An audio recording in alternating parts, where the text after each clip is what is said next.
Hey guys, hitting you with a guide video on how to get more Z Orbs inside of Project Kakarot. So, this game has become a lot more popular lately because of the new DLC that came out, making it a lot more interesting to come back to. So, there's been a lot of new things added to it that make it very important into why you actually want to get more Z Orbs. Well, that was kind of weird. The game kind of froze up there for a minute. But basically, I'm going to show you why you actually want to get more key orbs. And it's not just for the actual DLC itself. It's just for the actual completion of all your trees. So, there's a lot of things you can get inside of each individual tree, either being a skill, a actual transformation, or even just equips that can make your character just generally better. And each one of these things cost key orbs, and it's going to become very relevant why key orbs are just so important in this game for leveling up.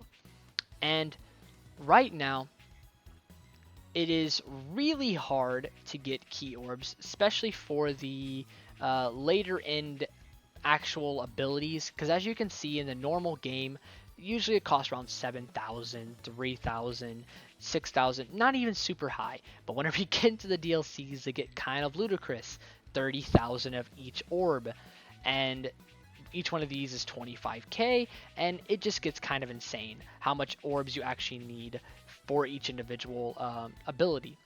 Not only that, but you have to use orbs for every single character, and it's not generalized just for one character. So it is actually very, very irritating to farm these orbs.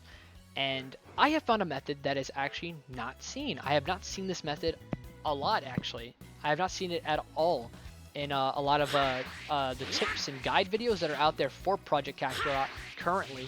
I just have not seen this method. And I feel like I should share it with you guys because it is just so much faster. It has been, I've actually done all the calculations, I've run the actual numbers itself, and it is quite literally 2 times faster. It is 2 times faster than the normal method. Now, the normal method, which I'm actually going to show you right now, is to fight villainous enemies. Now, I'm going to show this in the video because it is actually quite important to still fight these enemies, but I recommend personally to leave these guys for the very last thing that you actually do in the game, because it is only important to get specific amounts of special key orbs, because that's the main reason why you do this, why you fight the villainous enemies, is for special key orbs. I would only really ever fight them if you really needed the orbs. So honestly, the only things I would ever really get to begin with to start farming, hold up, I don't need to go to that, I could just go to my equips and your know-how, and that would be Z Orb Magnet and Villainous Z Orb Magnet. So the Z Orb Magnet is way more important than the Villainous Z Orb Magnet whenever doing my farm method. But for the standard farm method, it requires you to have both, and both of them completely maxed out. As you can see, I have both of them completely maxed out to both plus 40% to Z orbs obtained whenever I beat an enemy, and it is honestly pretty useful. You want to max out every little bit that you possibly can with each individual orb set that you can get. So the only other thing that I can say that I really recommend doing before doing any grinding is going over to your god tree, maxing out to 9 or 8, just depends on what method you want to use, because you want to get that plus 20% to Z orbs and villainous Z orbs. And after that, you're done. You're ready to start farming. Now, what exactly are we farming in the usual method? You're actually farming these little red aura spikes. These are actually villainous enemies. See, the normal method would have it where you fight these enemies, and after you fight them, you're gonna see the exact amount of orbs I got. I've already done a couple number of these because I was running the numbers, just trying to see how much it was exactly. But I'm gonna quickly finish these guys off here. As you can see, massively overleveled, so everything dies rather quickly. But as you saw, we got roughly around 2,000 key orbs of the colored orbs, the blue, red, and green orbs. We got roughly around 2,000 of each one. Now, 2,000 is not anything to slouch over because 2,000 is actually quite a bit, because usually in normal fights with these enemies that you find around here, like that guy right over there, you get around 100. So to get 2,000 from a single enemy is pretty good. But sadly, I have found a method that is far over past this number by a quite significant margin. So as you saw there, we got about 2,000. In that entire area, there was 5 of those little aura things before I started fighting them. There's 5 of them, meaning you only get 10,000 in that entire area, roughly around 10,000 inside that entire area. Afterwards, you do fight stronger enemies, stronger aura enemies. They do give slightly more, not a whole lot more. What I've noticed is almost like it's a 2,000 increase for each one. So, but the numbers also get smaller. I don't know why I'm just sitting in here, but the numbers also get smaller, as in the amount of characters you can fight. So it'd go up by about 2,000 per each level, but you get, like, I think for the first time you get about 5 or 6 of those normal guys you fight, and then you get 3 of the slightly harder guys, which give you 4,000, and then you fight 1 that can give you either from 10,000 to 6,000. See, those are really good numbers, but the flying around is what's really going to take the most time. And honestly, those guys are really hard. For newer people, those characters are going to be really hard for them to fight. I'm going to show you how easy it is for me to fight them at the end of this video, so I can show you that it's not actually hard to fight them. It's just for newer people who are coming into this game who aren't massively overleveled like I am. It's going to be a little bit difficult in the beginning because you kind of want to get on the level where you can actually do damage to them. But in this method, I recommend you only just be level 100. If you're only level 100, you could do this method super fast, and it wouldn't take you any time at all. So what you saw out there, is I came over to Dr. Briefs over here, and I go straight to the chapter 4 after you beat the game. You go to straight to chapter 4, go to the very last one, Vegeta's Longest Minute, episode 8. And as you see, we have 2 fights with Vegeta and 1 fight with Goku. Now, let's see how many orbs we gain from this. It's going to play a cinematic.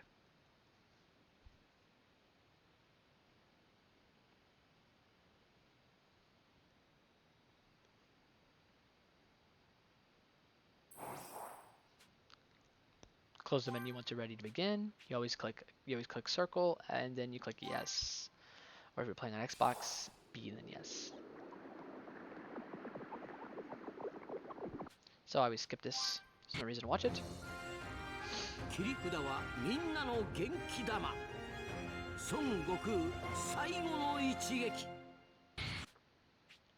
Skip the movies. And then as soon as it starts, I just do a super big bang attack.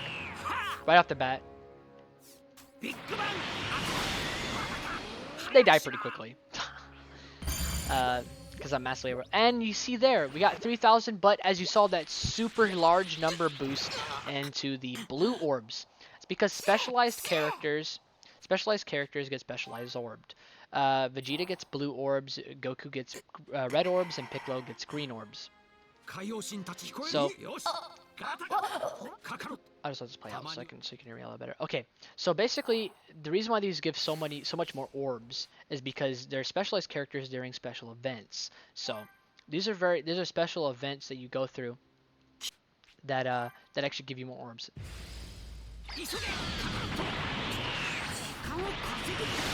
Also, a little tip for when we're fighting the second Boo.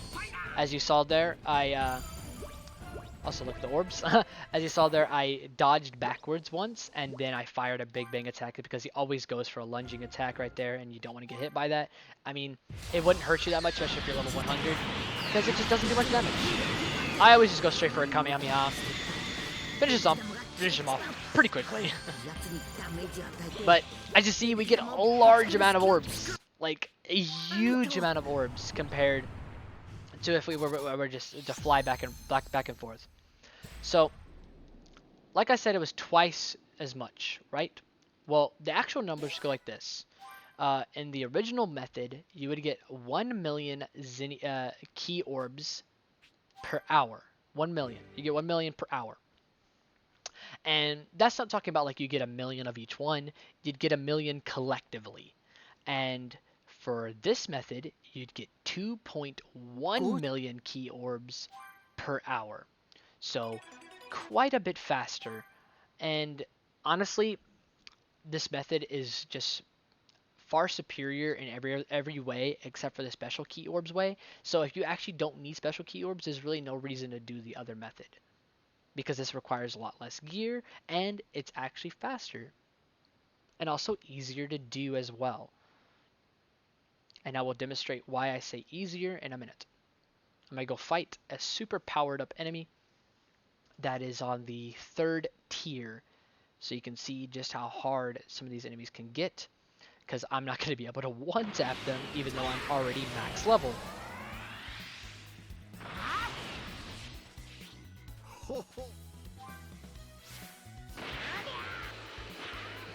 Alright, so let's go fight that super powered up enemy.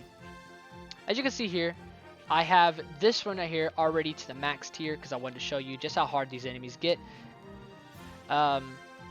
Actually, no, this probably wouldn't even be a good showing because these are actually pretty weak enemies. But the ones that are super strong are here in these 2 areas, because this is actually the Boo Saga, and then this is the Cell Saga. So I would say the Boo Saga ones and then the Cell Saga ones are relatively pretty difficult for newer players that aren't like massively leveled. Not only that, but even like the actual initial level you would need to be able to beat most of these right here would actually be pretty high to begin with, because after you actually go through it once all the way through, they all scale to your level past 100. So every single one of these enemies are going to be past a level 100. So that's why I said this method is just so much faster and easier than the previous method, is because the previous method required you to actually become stronger by leveling up. And I'm telling you, all you have to do is level up once and not have to do a lot of grinding to actually get to the actual part of the actual grind you want to get to. So I'm going to show you the last level enemy of this, which it's actually Vegeta and his goons, both Nappa and Raditz. You fight all 3 of them at the same time. I believe they're level 130. If I can find them. Okay, so right here. No, 125. They are level 125. So it's already past level 100. This right here is actually the easiest area. So these guys are already at level 125, and it's just the easiest area. As you can see there, didn't one-shot them because they have massive defense.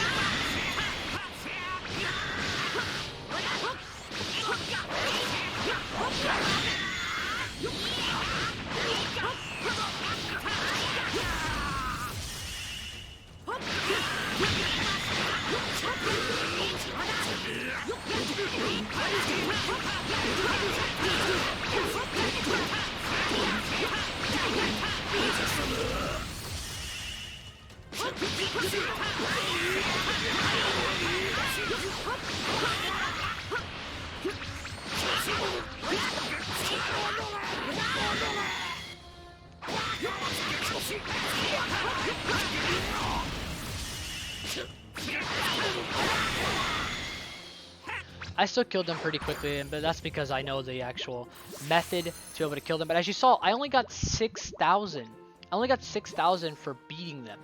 And that was supposed to be the last enemy of this area. Because as you see, I can go back into here and there's no more enemies.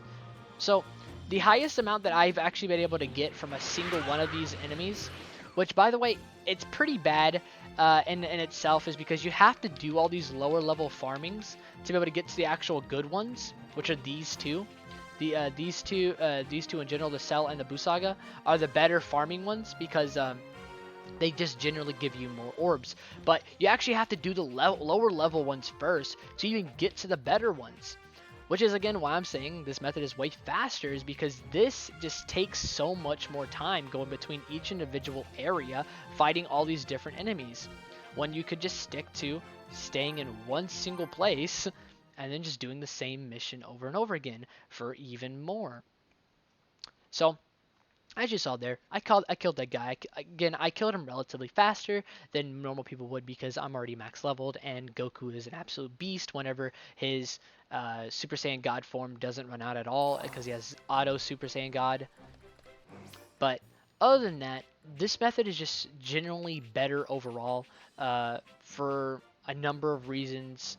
And if you honestly want any other tips or trick guides in this type of like video games, Project Kakarot, because I really want to start doing more tips and tricks guides, because that's kind of what I like to do the most. I really want to teach people how to play a specific game to the best extent of their actual pleasure, so that they don't have to go around online and kind of surf around going, ah man, what is really the best way to do this? I'm just here so I can help you actually understand what is the most optimal way to do specific things inside this game. So if you actually want more tips or tricks guides, or even have ideas on what type of tips and tricks I should be able to put out for this particular game, please tell me down in the comment section what you want. Zenny, combat tips, what's it called? D medals, all the above. I have guides and tips for all of that I've literally not even seen online. So if you do me any good amount of favor, please subscribe. Hit that actual bell icon right next to the subscribe button, so you can always get notifications for when the next video comes out. Remember to like this video, and remember to also comment down below your ideas. I really want to hear, and I really want to understand what y'all are struggling with. And don't forget to share this video, because you don't know, you could be helping somebody out by telling them, hey, did you realize that there's actually a way easier way you can do this, and you don't have to actually struggle throughout the entire game?